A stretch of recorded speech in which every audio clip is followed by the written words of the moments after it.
بسم اللہ الرحمن الرحیم الحمدللہ رب العالمین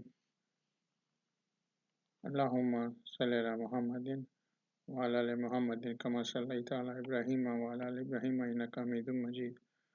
السلام علیکم ورحمۃ اللہ وبرکاتہ۔ کوئی انسان اس بات سے اختلاف نہیں کرے گا کہ ایک دن اس کو اس دنیا سے چلے جانا ہے۔ موت اس بات میں کوئی فرق نہیں کرتی کہ کسی کی عمر کیا ہے، کوئی امیر ہے یا غریب ہے، کوئی مرد ہے یا عورت ہے، اور یہ کہ کوئی موت کے لیے تیار ہے یا نہیں ہے۔ بہت مرتبہ موت اچانک بھی آ جاتی ہے۔ ایک مسلمان کو اس حقیقت کی پوری تیاری وقت سے پہلے کر لینی چاہیے۔ اللہ تعالیٰ قرآن میں فرماتے ہیں، ہر شخص کو موت کا مزہ چکھے گا اور اس کو ہماری طرف پلٹنا ہے۔ سورہ 29 آیت 57۔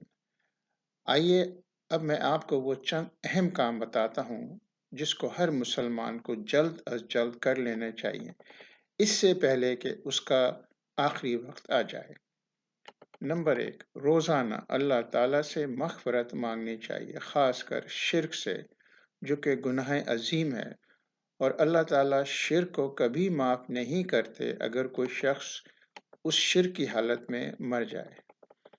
نمبر 2، اس دنیا اور اس کی غیر ضروری چیزوں سے اپنی دوری کرنا چاہیے۔ نمبر 3، روزانہ نیک اعمال کرنے چاہیے اور کسی بھی عمل کو اس لیے نہیں چھوڑنا چاہیے کہ وہ معمولی ہے۔ نمبر 4، ہر اس شخص سے معافی مانگنی چاہیے جس کے ساتھ آپ نے کوئی زیادتی یا ظلم کیا ہو، یا اس کی غیبت کی ہو، یا اس کو بدنام کیا ہو، یا آپ کی زبان یا ہاتھ سے اس کو کوئی زیادتی یا تکلیف پہنچی ہو۔ اس دنیا میں یہ کام کرنا بہت آسان ہے، آخرت کے مقابلے میں۔ نمبر 5، کسی بھی ایسے انسان کو یا ادارے کا جو مال آپ کے پاس ہو، یا کوئی چیز جو آپ نے ابھی تک واپس نہیں کی ہے، اس کو فوراً واپس کر دینا چاہیے، ورنہ آخرت میں ہماری نیکیاں اس کے حصے میں جائیں گی اور اس کے گناہ ہمارے حصے میں آئیں گے۔ نمبر 6، اگر آپ اپنی فرضی عبادات جیسے کہ 5 وقت کی نماز ہے، رمضان کے روزے ہیں، زکوٰۃ ہے، حج ہے، اگر نہیں کر رہے ہیں تو ان کو فوراً کرنا شروع کر دیں، اور اگر کر رہے ہیں تو پھر نفلی عبادات کریں، جیسے کہ تہجد کی نماز ہے، نفلی روزے ہیں، صدقات وغیرہ۔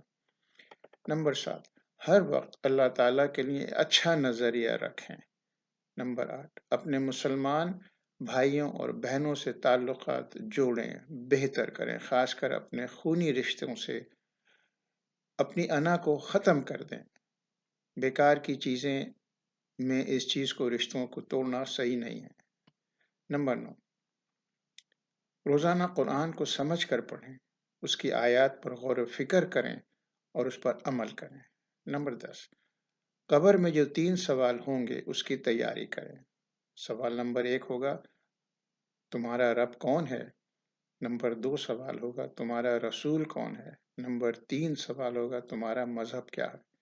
یاد رکھیں، جو مسلمان بھی قرآن اور سنت کی تعلیمات پر عمل نہیں کرتا، وہ ان سوالوں کا جواب نہیں دے پائے گا۔ نمبر 11، اپنی زندگی میں اپنے لیے کوئی صدقہ جاریہ کروائیں، کیونکہ آپ کو نہیں معلوم آپ کے جانے کے بعد کوئی ایسا کرے گا یا نہیں۔ نمبر 12، اپنی اسلامی وصیت بنائیں، خاص کر وہ مسلمان جو غیر مسلم ملکوں میں رہتے ہیں، ورنہ آپ کی جائیداد ان ملکوں کے قوانین کے مطابق تقسیم ہوگی۔ نمبر 13، اپنی آخری اہم ہدایتیں صاف لکھ کر چھوڑیں تاکہ بعد میں کسی بھی آپ کے خاندان والوں کو کوئی پریشانی یا مشکل نہ ہو، اور خاص کر اپنے مال کی، اپنی دولت کی، اپنے جائیداد کی ساری چیزیں سب کو بتائیں اور کسی سے کوئی پوشیدہ نہیں کریں۔ نمبر 14، اپنے تمام بینک اکاؤنٹس یا تو جوائنٹ رکھیں یا پھر ان میں کسی بینیفیشری کا نام ڈالیں۔ نمبر 15، اپنے سارے قرضے اپنی زندگی میں واپس کر کے جائیں اور خاص کر وہ شوہر جنہوں نے ابھی تک اپنی بیویوں کا مہر ادا نہیں کیا ہے، ان کو وہ اپنی زندگی میں مہر ادا کریں، کیونکہ مہر شوہر کے اوپر بیوی کا قرضہ ہوتا ہے۔ اپنی کسی دوست یا رشتہ دار کو اس چیز کا ذمہ دار بنا کر جائیں کہ اگر آپ کی بیماری ایسی ہو جائے کہ آپ اپنے بیماری کے علاج کا خود فیصلہ نہیں کر سکیں تو وہ آپ کے لیے فیصلہ کر سکے، جس کو انگریزی زبان میں ہیلتھ پراکسی کہتے ہیں۔ آخر میں آپ سب لوگوں سے درخواست کرتا ہوں کہ ان کاموں پر جلد از جلد کام شروع کر دیں تاکہ آخری وقت پر آپ کو افسوس نہ ہو۔ ایسے بہت مسلمان ہیں جن کی اچانک موت ہو گئی اور انہوں نے کوئی ہدایات نہیں چھوڑی اور بعد میں ان کے خاندان کو بہت مشکلات اور پریشانی کا سامنا کرنا پڑا۔ السلام علیکم ورحمۃ اللہ وبرکاتہ۔